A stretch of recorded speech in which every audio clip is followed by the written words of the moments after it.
Hello, welcome to this video. Thank you for clicking on it. This is chapter 3, following on from chapter 1 and 2, where we talked about, in the last chapter, we talked about narcissism and egoism. This we're just going to briefly touch on the wants and needs between two people. This is going to be a fairly brief video.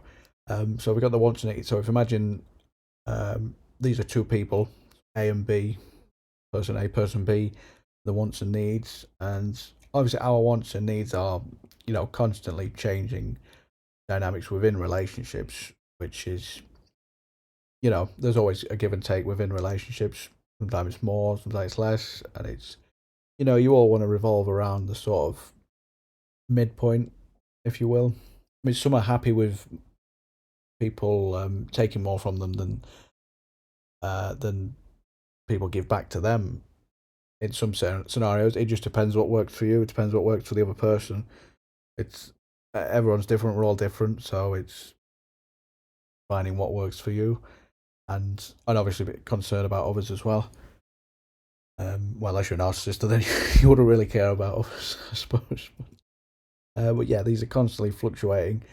And like I said in the last video, we talked about narcissists taking more than they give.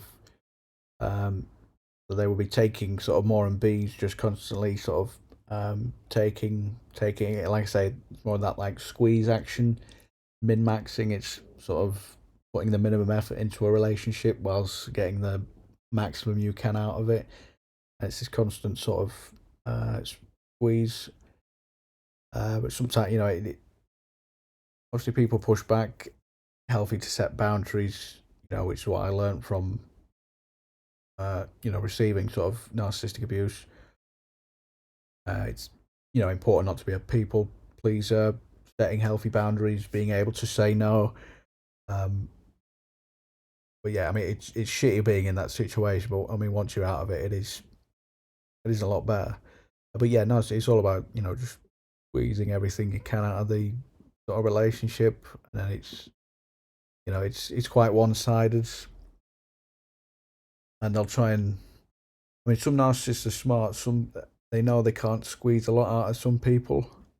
They'll just sort of squeeze certain, which is why you'll sometimes see them react in a different way depending on who they're around, or depending if it's one-on-one or in a group situations or scenario. But yeah, it's sort of like a constant squeeze, and then eventually, I mean, sometimes, and then they'll resort to love bombing, in which case they'll sort of flip the script, and then they'll do, because they sort of push you until they break you, essentially, until you're sort of reduced to absolutely nothing, and then they'll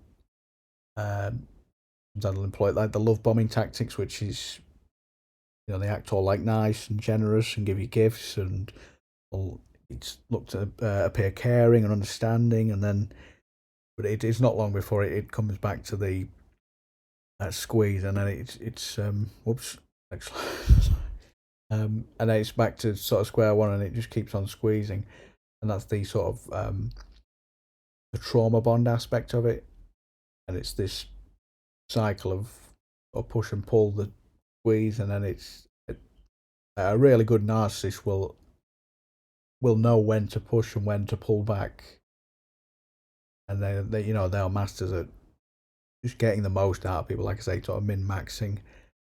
And it's why it's important. Well, it's important. Why I'm trying to spread awareness to recognize when someone is taking advantage of you, when someone is, not giving as much as they're taking, when someone is, maybe belittling you, taking advantage, being sort of predatory behaviors, coercive, all things like that.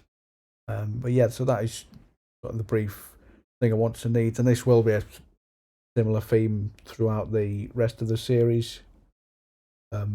It's all surrounding wants and needs, and egoists, narcissists, enablers. It's yeah.